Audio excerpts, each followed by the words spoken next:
Hello and welcome to the G.Skill channel. Today, for the first time in 3 years, here is my $1,000 fully AMD based gaming PC.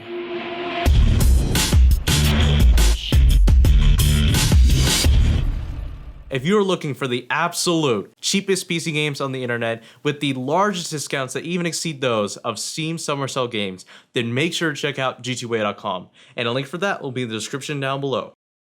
But yes, with the arrival of Ryzen, you guys know that I had to at least make one AMD Ryzen based gaming PC. So here it is, my $1,000 AMD Ryzen gaming PC. But regardless, even though I'm still super stoked about AMD Ryzen, I still wanted to make a reputable and comfortable gaming PC for the masses that can basically game on this and not have to worry about what sort of settings you're going to set their next game to or what kind of FPS estimates they could get on that game. I wanted to make sure this gaming PC was just really fast and really quick for $1,000 since you are paying a pretty good price tag for a quite premium gaming PC. So that was the goal with this AMD based Ryzen system. But even though there's that, I still wanted to take into fact that this is an AMD based system, and I wanted to take pride into that black and red theme. So like if you look in the build, the case is black and red, the GPU is black, the case and well, actually the RAM is red. So I mean, you kind of get the think of it, this is a black and red based themed gaming PC. So there's that also. But regardless, I'm going to tell you guys the pros and cons of this $1,000 gaming computer through the specifications and performance that this PC can offer. So let's get into the build. So for the specs, there's an AMD Ryzen 7 1700 8-core processor. There's an ASRock X370 SLI ATX motherboard in here. There's also 8GB of G.Skill Ripjaws 4 series RAM that's running at 2066 MHz. There's an XFX Radeon RX 480 that has 8GB of VRAM. There's also an NZXT S340 that has a black and red theme to it.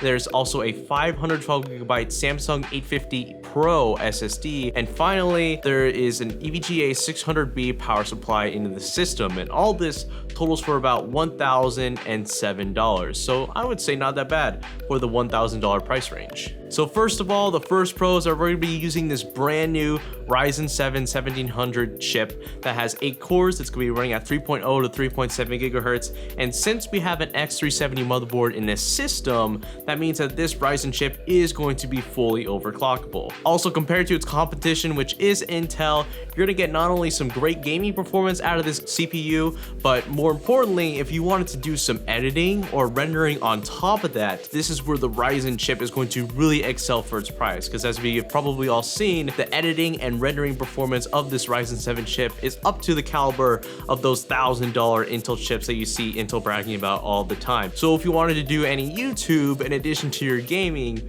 then you can definitely do that for this price tag. Aside from that, another pro is that this motherboard can support the RAM speed of this right out of the box without overclocking. So without overclocking the CPU and the RAM, you can run this 2666 MHz RAM on the motherboard right out of the box, which will be a bonus for gaming and especially those applications that are like editing and rendering based. And one more thing, the RX 480 in the system not only has 8GB of VRAM, but as we all know, those RX GPUs generally do outperform NVIDIA GPUs for the same price when it comes to DX12 games, which that is going to be the future standard of games, which is going to be moving on from DirectX 11. So if you guys want a long-lasting GPU, then this 8GB XFX RX 480 is going to be it.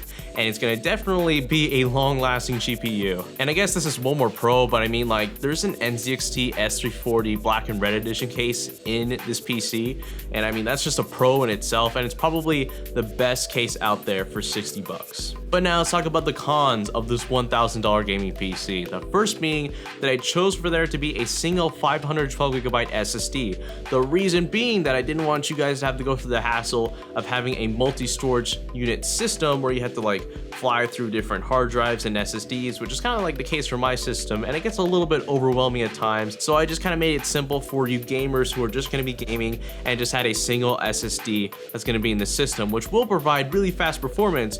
But the con is that there's only 512GB, which means you can't really go crazy when it comes to your Steam game library. So that's just something to keep in mind, that storage is a little bit limited when it comes to this $1,000 gaming PC. And also, despite having a crazy 8-core CPU in the system, We're still going to be going with the stock CPU cooler, which is an AMD Wraith CPU cooler, which does actually look pretty cool right out of the box, but I don't think we have that much overclocking headroom. So if you do want to overclock the 1700 chip in this system, you're probably going to have to pony up for an aftermarket CPU cooler, but that's only going to cost you about 35 to 60 bucks, who knows. But anyways, thank you guys so much for watching the first ever AMD Ryzen based gaming PC video that I have on this channel, and be sure to like, favorite, subscribe, and all that. And this is the Scout channel signing out.